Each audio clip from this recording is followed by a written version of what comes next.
Bienvenido y bienvenida a este momento de historia en el cual vamos a ver algo sobre el absolutismo. El absolutismo, ¿cuándo tiene su apogeo? En el siglo XVIII. ¿Dónde? En Francia. ¿Qué consiste el absolutismo?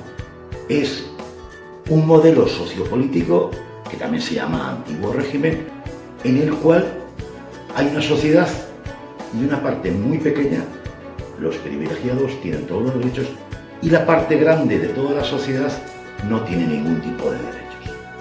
Sin embargo, es verdad que durante un siglo anterior, el XVII, en Inglaterra y en las Provincias Unidas, lo que es actualmente los Países Bajos, se afianza un sistema político alternativo, que sería lo que llamamos la monarquía parlamentaria. Vamos a ver el absolutismo en Francia. En Francia fue el representante del absolutismo. Durante el siglo XVIII reinan los Borbones. ¿Y quién reina? Luis XIV, el rey Sol, el que dice el Estado soy yo. Luis XV, que es su bisnieto, por distintas cosas es al final el que tiene que reinar. Y Luis XVI, que es el que en su época ocurre la Revolución Francesa. Los monarcas absolutistas concentraban en sí todos los poderes del Estado, el legislativo, el ejecutivo y el judicial. Y además no tenían que dar cuenta a nadie de aquello que hacían, solo ante Dios. ¿Por qué solo ante Dios? Porque se basaban en tres principios. Uno, el derecho divino. Es decir, ellos querían que todo lo que hacían tenía carácter sagrado, que el poder era dado directamente por Dios. De hecho, por eso las ceremonias de coronaciones, de reyes, etc., tenían todo esa liturgia, esa forma de hacer, igual que se hace en las ceremonias religiosas.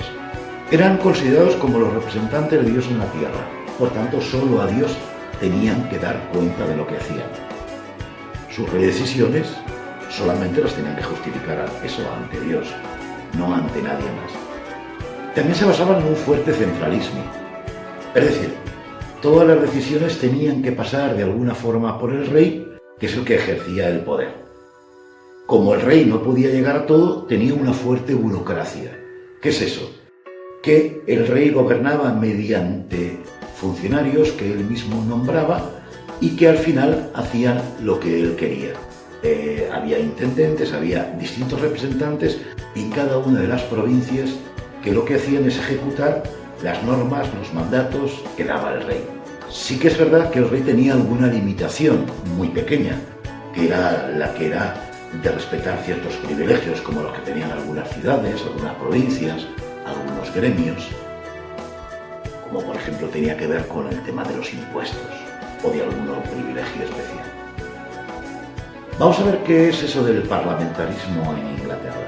Ya he dicho antes que fue un siglo anterior, el siglo XVII. A diferencia de lo que había pasado en el resto de Europa, en Inglaterra durante el siglo XVII el Parlamento inglés afianza su poder.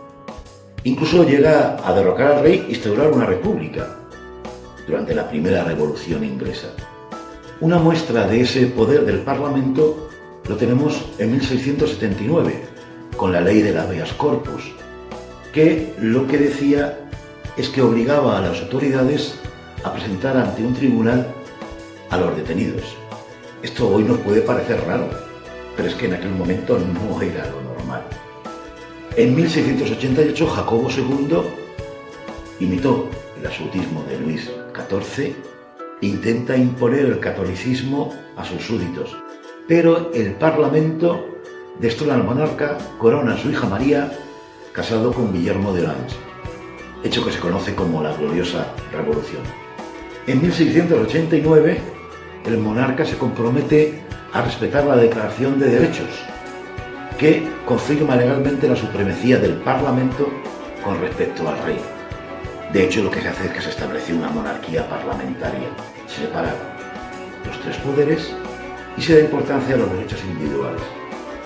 Esta transformación provoca la admiración de los filósofos franceses. ¿Era esto lo único que había en Europa en aquella época, en el siglo XVIII? No. A lo largo del siglo XVIII hay un cambio de mentalidad. Se extiende lo que se llama la Ilustración, un movimiento que cuestiona los valores de la sociedad tradicional o el antiguo régimen, y que la idea es utilizar la razón, el uso de la razón. La frase es piensa por ti mismo y va en contra de todo tipo de superstición, de fanatismo, de ignorancia, y es lo que intentan superar. Vamos a ver en qué consiste este pensamiento ilustrado. Primero hablan del derecho natural y como elemento prioritario la libertad individual.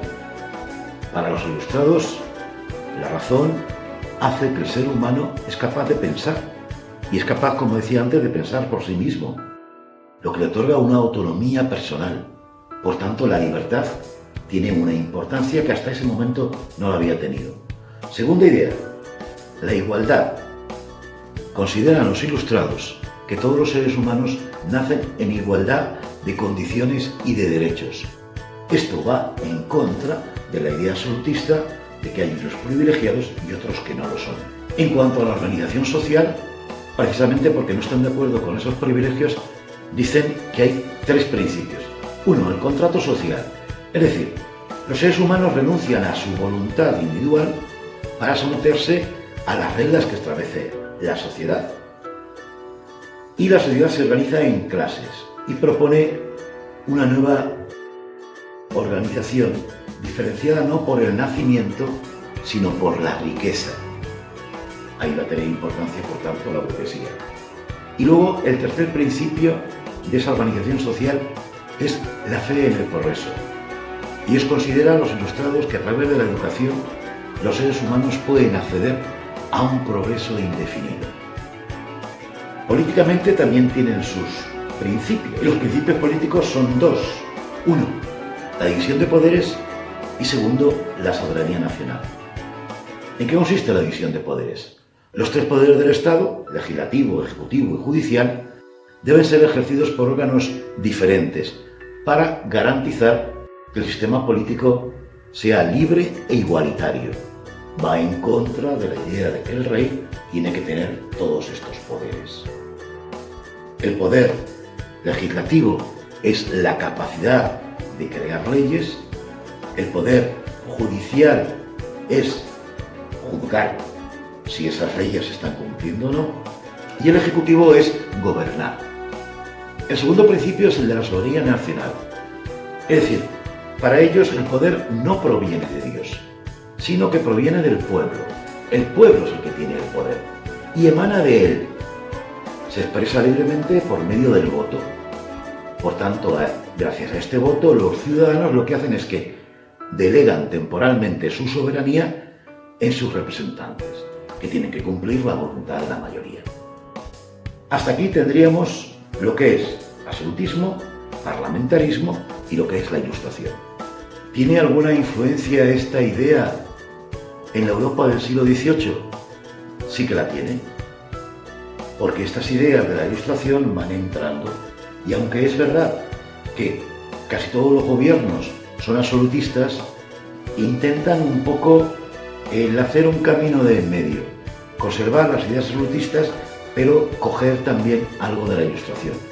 Esto es lo que se llama el despotismo ilustrado, o también algunos hoy prefieren llamarle absolutismo ilustrado. ¿Qué hacen? Pues, por ejemplo, ciertos gobiernos como Pedro I de Rusia, como Catalina I de Rusia, como Federico II de Prusia, José II de Austria y Carlos III de España, intentan un poco unir estas dos corrientes. ¿Qué hacen los reyes? Se rodean de ministros ilustrados y promueven ciertas reformas modernizadoras que tienen que ver con la agricultura, con la industria, la realización de obras públicas, el impulso de las artes y las ciencias, pero no llega a cambiar la estructura política y social de aquella época. Se consiguen mejoras, pero los estamentos privilegiados siguen siendo privilegiados y están por encima de la gran masa, que no puede participar en las decisiones políticas. El lema de esta época es todo para el pueblo, pero sin el pueblo. Si tuviésemos que resumir un poco lo dicho. Absolutismo, Ilustración. Los dos son del siglo XVIII. Absolutismo.